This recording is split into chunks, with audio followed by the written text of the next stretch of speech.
purpose of this video is to demonstrate how simple it is to create a model within T-Slope that can be used to analyze 3D slope stability.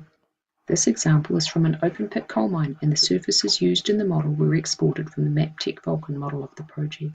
The default preferences are fine.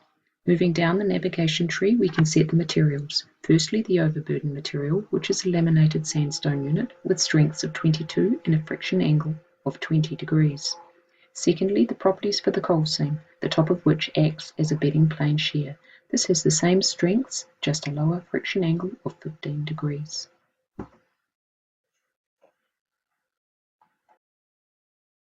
Now we come to importing the surfaces. The top surface is the latest topography surface that was surveyed within the pit and includes the existing benches. In this case, it is a large file which can be reduced to improve performance. It is a simple process to decimate, and we will accept the recommended reduction percentage. Saving the new surface also adds it into the project, but we do not need to display both versions, so can switch display of the original large surface to off.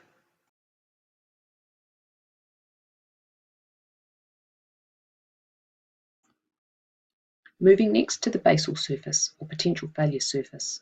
In this example, there are a series of 5 bounding faults in the roof of the coal seam that combine to create the potential failure surface. We import these in a similar way to the topography. We need to set the material for each basal surface. For the faults, it is the laminated sandstone unit.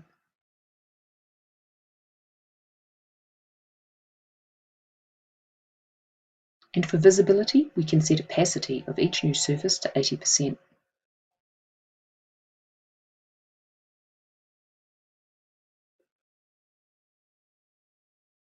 The 5th fault is imported from a cloud of points file. Note, you need to accept the points in the dialog box once loaded. Again, we set material and opacity for this surface. Finally, the seam roof, which comes in from a DXF file. For this surface, we set material to bedding plane shear. Because we can only select a single surface for basal during our slope analysis, we need to create a composite surface of these faults and seam roof. Tick to include the surfaces required. Note the yellow highlight showing which surfaces are included.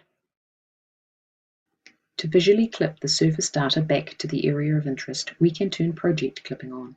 It should automatically snap to the top surface extents, though it can be adjusted using the nodes. Lock it again to hide the nodes. Lastly, back in surfaces, we can add the estimated groundwater surface as our phreatic surface.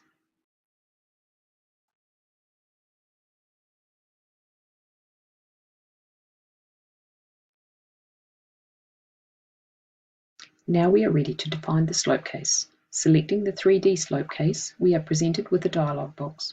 We can select the surfaces for top, basal, and phreatic, and it is a good idea to clamp the phreatic to top to avoid problems with our estimated groundwater surface extending above the topography. As simple as that, and a gridded model of the slope case is created. The columns involved in the stability analysis are shaded a darker color. In this case, there are a great number of columns outside the analysis, but using the slope clipping, we can trim the model down to a better fit. It is also possible to increase the number of columns in the grid. This will help reduce edge effects.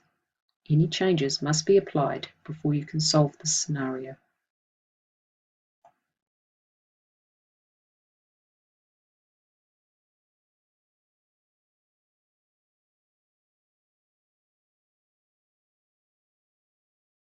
Once solved, a Results tab will appear with the final results for the slope case. But the values at the base of each individual column can also be displayed graphically. You need to turn off display of the top and phreatic surface, and then you can select which data to display from within the data menu.